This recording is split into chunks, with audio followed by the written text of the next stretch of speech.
எத்தனை கிலோ இலை போடணும் ஐயா? 500 கிலோ இலை 100 லிட்டர் தண்ணி 8 மணி நேரம் எரிஞ்சாதான் டிராப்பா வந்து இறங்கும். 3 லிட்டர் ஆயில் கிடைக்கும். 8 மணி நேரம் எரிக்கிறதுக்கு விறகு இல்ல, நாங்க ஆயில் காய்ச்சின வேஸ்ட் இலையே காய வச்சு அதைத்தான் எரிக்கிறோம். விறகெல்லாம் போட்டு கட்டுப்படியாக. இப்ப இந்த காய்ச்சனுள்ள 500 கிலோ இலையும் வந்து அப்படியே உள்ள தண்ணியில கிடக்கும். அதை காய வச்சு அதே பஸ்ட் அடுத்து எரிக்க ஆரம்பிச்சிடுறீங்களா? இல்ல, இந்த இலை வேஸ்ட், ஆயில் எடுத்த வேஸ்ட்டை தள்ளிடுவோம். அதை காய வச்சு இந்த வேலீர் வச்சிருக்குல்ல, இதை வந்து புகையை அடிக்க அதை காஞ்சிரும். அதை எடுத்து தான் எரிக்க யூஸ் பண்ணுறது. மறுபடியும் இதில் வேக வைக்கிறது, மறுபடியும் அதை சுவர வைக்கிறது, கலட்டுறது, சுவர வைக்கிறது, கலட்டுறது, இதுதான் அதை வேலை. டான்ஸ் பயங்கரமா ஆடுறீங்களா? வைக்கிறது கலட்டுறது. இது வந்து இப்போ 8 மணி நேரம் எரியணும். அந்த அளவுக்கு ஹீட் ஆகுனாதான் ஒரு 3 லிட்டர் ஒரு ஆயில் நம்மளுக்கு கிடைக்கும். அந்த எண்ணெய் 3 லிட்டர் தான். 3 லிட்டர். மழை காலத்துல 2 லிட்டர், 1/2 லிட்டர் அடி ஆயிரும். சரி, நீராவி மாதிரி இருந்தா அதே ஒரு தண்ணி மாதிரி தானே இருக்கும். ஆனா நாங்க யூஸ் பண்றது அப்படியே கொலன்னு இருக்கே.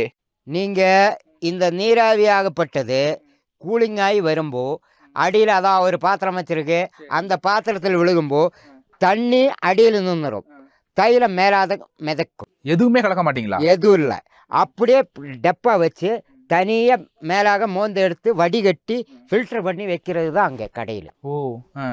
நம்மகிட்ட கலப்படம் இல்லை. நம்மகிட்ட இருந்து வெளியேறியாச்சுன்னா 1 லிட்டர் 5 லிட்டர் ஆயிரும். 1 லிட்டர் 5 லிட்டர் ஆயிரும். ஆனா நீங்க கொடுக்கறது ஒரிஜினல். ஆமா, அதுக்கு நீங்க நம்ம இடத்துல ஸ்பாட்ல தயாரிக்கிற பொருள் வந்து ஒரிஜினல் பொருள். சரி, இந்த இலையெல்லாம் எங்க போய் காட்டுல போய் கொண்டு வருவீங்களா? யார் போவீங்க? நம்ம மொத்தத்திலே கான்ட்ராக்ட் பேசிடுறது.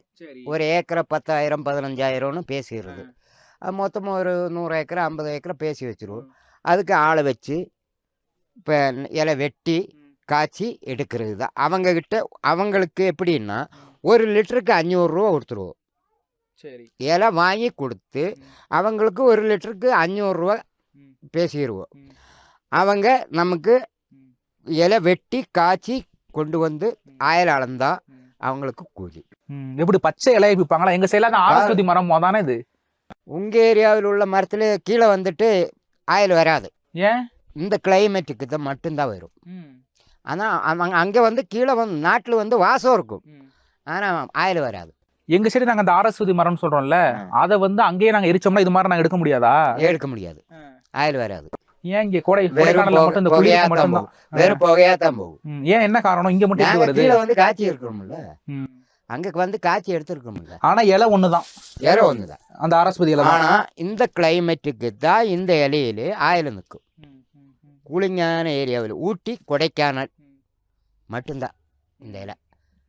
இதே நாங்கள் பெங்களூர்லும் போய் காய்ச்சி இருக்கிறோம். பெங்களூரில் ஃபுல்லாக இருக்குது. அங்கே இந்த கிளைமேட்டு இருக்கிற நேரத்தில் காய்ச்சி இருக்கிறோம். ஆனால் 2 லிட்டர் தான் வரும்.